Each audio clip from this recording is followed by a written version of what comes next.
안녕하십니까.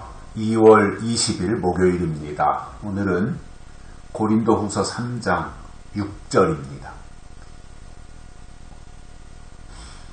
저가 또 우리로 새 언약의 일꾼 되기에 만족해 하셨으니 의문으로 하지 아니하고 오직 영으로 함이니 의문은 죽이는 것이요 영은 살리는 것임이니라. 아멘.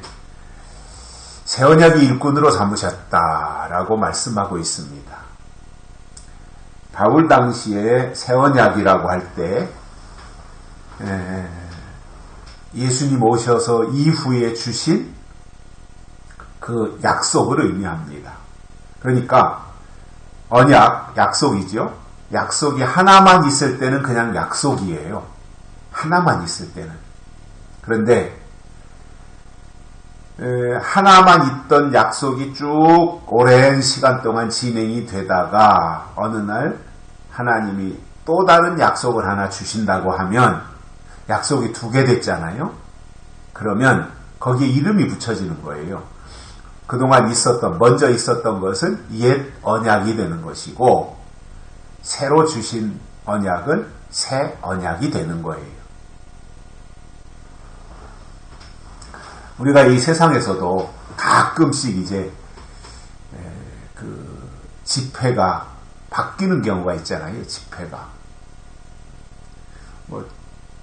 최근 기억으로는 한 10몇 년 전에, 한 20년 됐나요? 5,000원짜리가 이제 바뀌었죠, 디자인이. 그리고 우리나라 10,000원짜리도 그렇고, 전체적으로 우리나라도 돈의 사이즈, 지폐의 사이즈가 작아졌죠. 10,000원짜리도 그렇고 5,000원짜리도 그렇고 작아졌어요. 왜냐면 유럽처럼, 유럽에 가면 유로화 이런 게 종이 돈이 크지 않거든요. 근데 우리나라는 그전에는 돈이 사이즈가 컸어요. 10,000원짜리도 그렇고. 근데 이제 그게 다 작아졌잖아요. 크기가. 그래서 이제 새로운 디자인으로 새로운 그 돈이 나오면 종이돈, 신권이라고 하죠. 신권. 새로 나온 건 신권이 되는 거고, 그동안에 계속해서 오랫동안 써왔던 것은 이제 구권이 되는 거예요. 구권은 서서히 한국은행에서 회수하지요. 그리고 이제 신권을 계속해서 발행해내는 거예요. 그래서 구권을 다 회수하고 그 구권의 자리를 신권으로 대체하게 되는데, 그 기간 동안 구권과 신권이 같이 있는 그 기간 동안에는 이름을 붙여야 되는 거 아니에요? 이거는 그동안에 쓰던 건 구권이다. 이제 새로 나온 건 신권이다. 이렇게 하는 것처럼 언약이라는 것도 예수님 오시기 전에 있었던 것은 구언약이고 구언약. 그냥 언약이라고 해도 되고요. 그냥 언약이라고 해도 되고 구언약이라고 해도 되고. 그러나 예수님이 오신 이후로 주신 언약은 새로 주신 거니까 새 언약이다. 이렇게 붙이는 거예요. 그래서 묵은 언약, 구언약보다 새 언약이 훨씬 더 좋습니다. 모든 것이 더 강화되고요. 더 훨씬 좋은 거예요. 새 언약이. 자동차도 그렇잖아요. 제가 지금 타고 있는 자동차가 소나타예요. 소나타. 근데 이제 제가 타는 소나타가 제가 2023년 12월 달에 새 차를 샀어요. 그리고 제가 산 모델이 최신형 모델이었어요. 그 당시에. 새로운 모델, 새 모델, 최신형으로 만든 새 모델. 그러니까 제가 저 차를 주문해서 사기 전에는 다른 모델이었다가 제가 주문할 때 새로운 모델로 새 차가 이제 만드는 거죠. 그래서 저는 새로운 모델로 샀고요.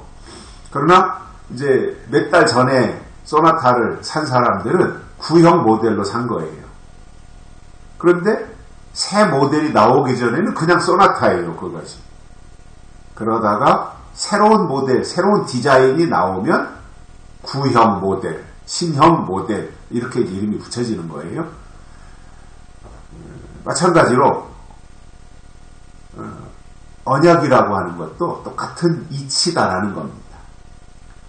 새로운 언약을 하나님이 주시기 전까지는 그냥 그 언약으로 가는데 어느 날 하나님이 새 언약을 주시면 자동으로 먼저 것은 옛 언약 또는 구 언약이 되는 것이다 라고 하는 이 이치를 우리가 잘 생각을 하시면 앞으로도 하나님이 똑같은 원리로 예수님이 다시 오실 때 계시록에도 보면 새 언약 이런 얘기 나오거든요.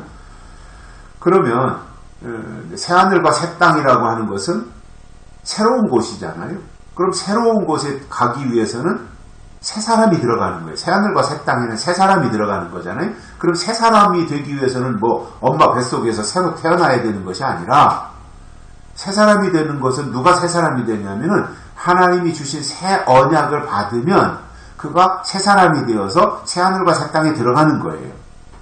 그래서 이 계시록에서 말씀하고 있는 새 언약이 나오면 사도 바울이 말씀했던 은혜 시대의 새 언약이라고 했던 것은 자동으로 구 언약이 되는 거죠. 이때도 똑같이 구약과 신약이 갈라질 때 옛 언약과 새 언약이 이렇게 나뉘어지듯이 계시록이 이루어지고 예수님이 다시 오시게 되면 그때 주신 새 언약이 있는 것이고 자동으로 그동안 있던 것은 옛 언약이 되는 것이다 라고 하는 이 동등한 이치, 원리나 이치는 항상 똑같아야 되지 않습니까? 그렇기 때문에 그런 관점에서 생각하면 될 것이고요. 제가 요즘에 그 큐티를 들어보면 녹음 상태가 약간 울리게 나오죠. 그죠? 울려요. 저도 들어보면. 왜 그러냐면은 제가 이 서재 안에 있던 그 책이며 책장이며 이런 것들을 싹 다 치웠어요. 그랬더니 이제 공명이 돼가지고 울려요. 여기에 짐이 있고 뭐 책이 있고 할 때는 그게 다 흡수해서 울리지 않았는데 그걸 싹 다 짐을 빼내니까 이제 서재에 그러니까 이게 울리더라고요. 공명이 돼가지고. 조금 기다리시면 괜찮을 거예요. 그래도 뭐 아주 불편할 정도는 아닌 것 같고 약간 공명 상태다라고 하는 것을 제가 알고 있거든요. 그래서 조금 지나시면 이제 2월달 지나고 3월달 되면 이런 증상은 이제 없어질 것 같습니다. 그래서 우리가 하나님이 우리를 새 언약의 일꾼으로 삼으셨고 그렇게 하는 것으로 하나님이 만족하셨어요. 우리를 새 언약으로 일꾼으로 세우시는 것에 만족하셨다는 거예요. 바울이 그 당시에 2000년 전에 설명하는 거예요. 그런데 새 언약의 일꾼으로 삼으시는데 어떤 방법으로 새 언약의 일꾼을 삼으셨냐면은 의문으로 하지 아니하고 오직 영으로 하셨다 이겁니다. 의문은 율법을 말하는 거예요. 구약. 그런데 새 언약의 일꾼으로 세우시면서 의문으로 하면 그게 새 언약의 일꾼이겠습니까? 의문은 옛법인데. 그러니까 새 언약의 일꾼으로 삼으시기 위해서는 옛법인 의문의 법으로 하면 안 되고 새 법인 영의 법으로 하셔야 되는 거죠.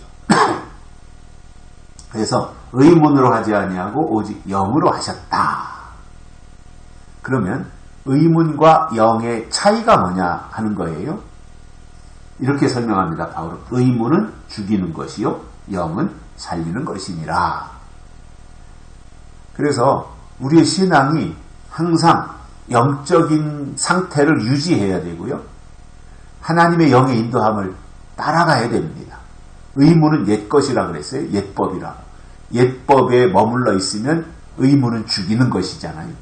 그러나 우리가 계속해서 하나님의 새로운 뜻을 찾아서 새로운 인도하심을 받고 새하늘과 새 땅으로 나아가기 위해서 새로운 피조물로 새로 지으심을 받으면 그는 하나님의 영의 인도함을 받는 것이고 영은 살리는 것입니다. 그렇기 때문에 우리가 영적인 신앙을 유지해야 되는 이유가 이런 데서도 나타나는 것입니다. 여기까지 하겠습니다. 고맙습니다.